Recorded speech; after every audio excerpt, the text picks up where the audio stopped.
Hi friends, video కనుక నచ్చినట్లయితే తప్పకుండా ఒక చిన్న లైక్ చేయండి.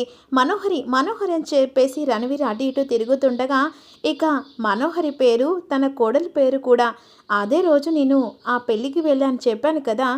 ఇక ఆ పెళ్ళిలో మనోహర్ అని చెప్పేసి పిలిచాడు, అంటే తన కోడలి పేరట అని చెప్పేసి ఈ విధంగా చెప్తూ ఉంటాడు రణవీర్. నేను వెళ్ళింది కూడా అతని కొడుకు పెళ్ళికే, నువ్వు పక్కగా చెక్ చేసావు కదా, ఇక మన మనోహరి కాదు కదా అని చెప్పేసి రణవీర్ కంగారుతో అడుగుతూ ఉంటాడు. ఇద్దరు ఒకటి కాదు, నువ్వు కంగారు పడి టైం వేస్ట్ చేయకు పద అని చెప్పేసి ఈ విధంగా అంటుండగా బయట రణవీర్ కార్ ఉంటుంది కదా, కానిస్టేబుల్ అటువైపుగా వెళ్తుండగా రణవీర్ కార్ చూసి పొద్దున మా సార్ని షూట్ చేసిన కార్లా ఉందే అని చెప్పేసి కానిస్టేబుల్ అనుకుంటూ ఉంటాడు. నెంబర్ కూడా ఇదే అని చెప్పేసి ఇక వెంటనే పోలీసులకు కానిస్టేబుల్ కాల్ చేస్తుండగా ఇక్కడ పార్టీలో అమర్తో కలిసి ఇక మిస్సమ్మ పిల్లలు అందరు కలిసి ఎంజాయ్ చేస్తుండగా ఇక అమర్ వాళ్ళ ఫ్రెండ్స్తో మాట్లాడుతుండగా జస్ట్ మినిట్ మిస్సమ్మ, నువ్వు పిల్లలు ఫుడ్ తిన్నారు కదా, వెళ్ళి తినేసేయండి అని చెప్పేసి అంటుండగా వెళ్తామండి అని చెప్పేసి మిస్సమ్మ అంటుంది.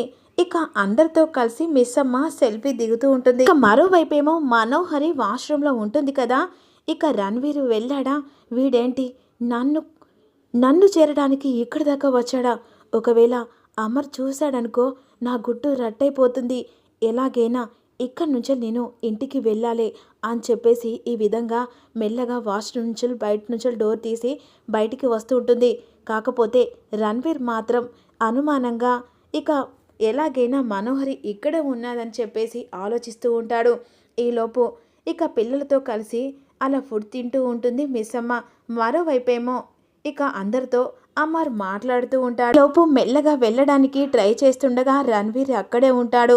ఇక రణవీర్ని చూసుకోకుండా మనోహరి బయటికి వెళ్ళాలని చెప్పేసి ట్రై చేస్తుండగా ఇక రణవీర్ ఒక్కసారిగా మనోహర్ అని చెప్పేసి పిలిచేసరికి ఒక్కసారిగా షాకే చూస్తూ ఉంటుంది. ఇక ఒక్కసారిగా రణవీర్ మనోహర్ దగ్గరికి వచ్చి హాయ్ చెప్తామని అనుకున్నావా అని చెప్పేసి అంటుండగా మనోహరి నోటి మాట రాకుండా చాలా కంగారు పడిపోతూ ఉంటుంది. బాయ్ చెప్దామని వచ్చాను అని చెప్పేసి రణవీర్ దగ్గరున్న గన్ కాస్త ఇక మనోహరి తల మీద షూట్ చేయడానికి పెడతాడు.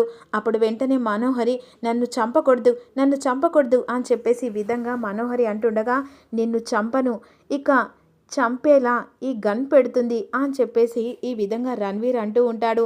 నన్ను మోసం చేసి ఇక్కడ ఎవరికి తెలియనట్టుగా పెళ్ళి కానట్టుగా నాటకం ఆడుతున్నావు కదా, ఇప్పుడు నా చేతిలో నువ్వు చస్తావు అని చెప్పేసి ఈ విధంగా రణవీర్ అంటుండగా నీకు దండం పెడతా, నన్ను చంపకు అని చెప్పేసి మనోహరి అంటూ ఉంటుంది. ఇక మరోవైపు అంజు పాప సెల్ఫీలు నీకే దిగడం కాదు మాకు కూడా వచ్చు అని చెప్పేసి విధంగా మిస్సమ్మతో అంటుండగా అవునా అంజు పాప, నీకు సెల్ఫీ తీయడం కూడా వచ్చా, అదే ఇప్పుడు నన్ను బెటకారం చేసావు కదా, సెల్ఫీ ఎలా తీస్తాడో ఒక్కసారి చూపించు అంజు పాప అని చెప్పేసి విధంగా మిస్సమ్మ అంటుంది.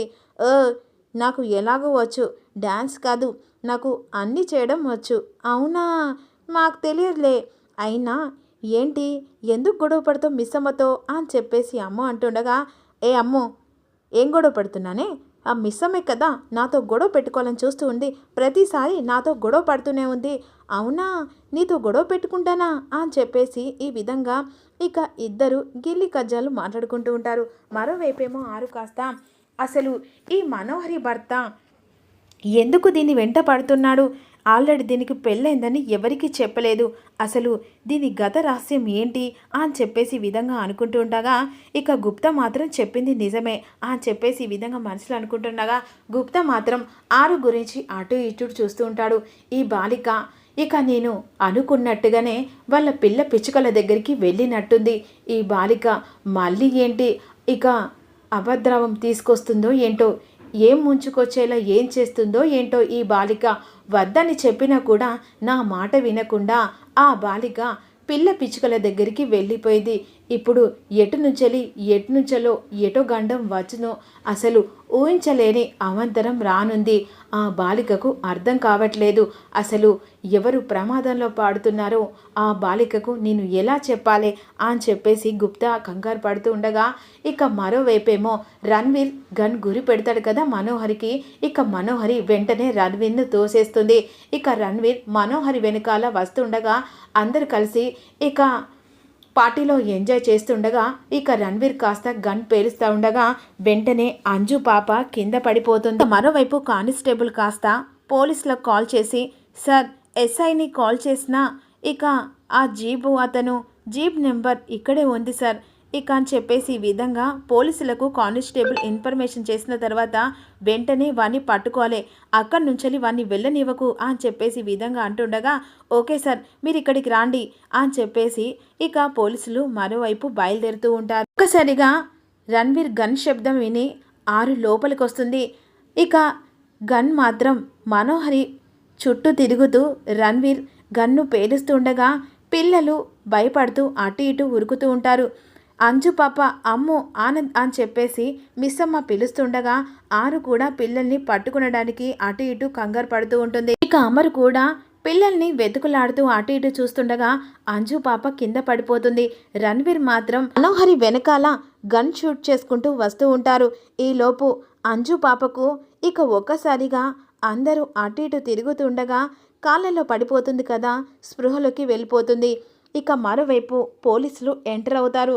ఎందుకంటే షూట్ చేసిన ఇక ఆఫీసర్ని ఎలాగైనా పట్టుకోవాలని చెప్పేసి ఈ విధంగా పోలీసులు పార్టీ దగ్గరికి వస్తారు. మరోవైపేమో రణ్వీర్ కాస్త మనోహర్ వెనకాల షూట్ చేసుకుంటూ వెళ్తారు. ఇక్కడ కానిస్టేబుల్ వాళ్ళందరూ ఇక ఆఫీసర్ అందరూ పార్టీ లోపలికి వచ్చేసరికి అందరూ టెన్షన్ పడుతూ అటు ఇటు తిరుగుతుండగా ఒక్కసారిగా ఇక ఎస్ఐ రివాల్వర్ని పేల్సరికి ఎక్కడోళ్ళు అక్కడ ఆగిపోతారు. వెంటనే రణ్వీర్ కూడా మీసమ్మ అందరూ ఒక కాడే ఉంటారు. ఇక రణ్వీర్ని వెంటనే పోలీసులు చూసి పట్టుకుంటారు. అప్పుడు మనోహరి అక్కడి నుంచి వెళ్ళిపోతుంది, ఒక కాడ దాచుకుంటుంది. అమ్మో ఇప్పుడు కనుక వీడు ఎదురుగా నేను పడితే, వీడు నిజాలు బయట పెడితే అప్పుడు అమర్ ఒక్క నిమిషం కూడా నన్ను ఇంట్లో ఉండనివ్వడు అని చెప్పేసి మనోహరి అక్కడి నుంచి తప్పించుకుంటుంది. వెంటనే పోలీసులు వచ్చి ఇక రణ్వీర్ని అరెస్ట్ చేస్తారు. అసలు వీడు చేసింది ఇక చట్టరీత్యా నేరం, డ్యూటీలో ఉన్న ఎస్ఐని కాల్చాడు, వీని అరెస్ట్ చేసి జైల్లో వేయాలని చెప్పేసి ఈ విధంగా పోలీసులు తీసుకెళ్తుండగా అమర్ ఎదురు పడతాడు. ఇక వెంటనే అమర్ వాణ్ణి చూసి వార్నింగ్ ఇస్తూ ఉంటారు. పార్టీలో వీడు ఇంతే కాకుండా గన్తో షూట్ చేశారు, అసలు ఎవరిని షూట్ చేశారో తెలియదు అని చెప్పేసి అంటుండగా మనోహరి ఎక్కడున్నావు అని చెప్పేసి అంటుండగా ఒక్కసారిగా మిస్సమ్మ అమర్ షాక్ అయిపోతారు. ఏంటి మనోహర అని చెప్పేసి ఈ విధంగా నిర్మల కూడా అంటూ ఉంటుంది. అవునే, ఇప్పటిదాకా మనోహర్ అని చెప్పేసి వీళ్ళు చాలాసేపు నుంచి అటు ఇటు తిరుగుతూ ఉన్నారు, అసలు ఎందుకు తిరుగుతున్నారో అర్థం కాలేదు. అంతేకాదే వీళ్ళు ఆ రోజు ఇక అమర్ పెళ్ళి కూడా వచ్చారు, ఎవరి గురించి వచ్చారో నాకు అర్థం కాలేదని చెప్పేసి అమర్ తండ్రి నిర్మలతో అంటూ ఉంటాడు. అవునండి, మరి మనోహరికి ఇతనికి ఏంటి సంబంధం అని చెప్పేసి ఈ విధంగా అనుకుంటుండగా ఇక మరోవైపు అంజు పాప కాస్త స్పృహలోకి ఉండదు. అంజు పాప అని చెప్పేసి అలా చేయిల మీద పట్టుకుంటుంది మిస్సమ్మ. ఏమండి వెంటనే అంజు పాపను హాస్పిటల్ తీసుకెళ్ళాలి, వెళ్దాం పద ఇక్కడి నుంచి అని చెప్పేసి హాస్పిటల్ దగ్గరికి అంజు పాపను తీసుకొచ్చేసరికి తను చాలా భయపడిందండి. అందుకనే ఆ భయంతో ఇక అలా స్పృహలోకి వెళ్ళిపోయింది. డోంట్ వరీ అని చెప్పేసి డాక్టర్ చెప్తారు. అప్పుడు వెంటనే మిస్సమ్మకు కూడా కంగారు పడిపోతూ ఉంటుంది. ఆ కంగారుతో ఇక అమర్ కాస్త ఆరు గుర్తొస్తూ ఉంటుంది. ఇక అంజు పాపకి ఏం కాలేదు కదా అని చెప్పేసి డాక్టర్ని పదే పదే అడుగుతూ ఉంటుంది. ఏం కాలేదు మేడం, అయినా మీ ప్రేమ వల్లే ఇక వీళ్ళు చల్లగా ఉన్నట్టున్నారు, గాడ్ ఈస్ గ్రేట్ అని చెప్పేసి ఈ విధంగా డాక్టర్ అంటుండగా ఇక అలా మురిసిపోతూ అమర్ కూడా అలా ఆలోచిస్తూ ఉంటాడు మిస్సమ్మ కోసం. ఇప్పుడు అమ్మ ఈ విధంగా అంటుంది, చూసావు కదా మిస్సమ్మను మీరు అపార్థం చేసుకున్నారు, అంజు పాప కోసం తను ఎంత తపన పడుతుందో అమ్మను చూసినట్టుగా అనిపిస్తుంది అని చెప్పేసి అంటుండగా అవునక్క, మిస్సమ్మను చాలా అపార్థం చేసుకున్నాం అంజు పాప మాటలు విని. అప్పుడు మిస్సమ్మ దగ్గరికి వెళ్ళి పిల్లలు సారీ అని చెప్పేసి అనేసరికి అప్పుడు మిస్సమ్మ పిల్లలందరినీ దగ్గరికి తీసుకుంటుంది. ఇంటికి వచ్చిన తర్వాత మరి మనోహర్ని రణ్వీర్ గురించి అడిగితే మరి మనోహరి ఎలాంటి కట్టుకడ చెబుతుందనేది తెలుసుకుందాం, అంటే అప్కమింగ్లో తెలుసుకుందాం. Thank you for watching.